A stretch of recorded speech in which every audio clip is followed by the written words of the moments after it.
when choosing an advisor, you need to find someone you're comfortable having a long-term working relationship with.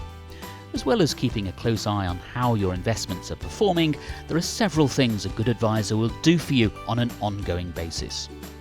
One of the most important of these is rebalancing your portfolio to the appropriate asset allocation.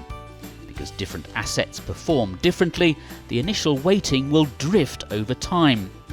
As equities outperform bonds over the long term, a portfolio will generally become more risky.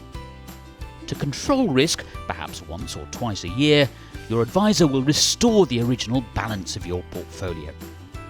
He or she will also have to ensure that you aren't paying more in tax than you need to by carefully allocating assets between taxable and tax-advantaged accounts.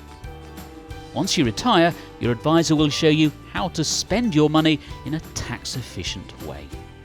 And remember, life rarely turns out exactly as expected. Your circumstances and goals may well change over time. And if they do, you'll be grateful to have a trusted advisor to adjust your plan accordingly.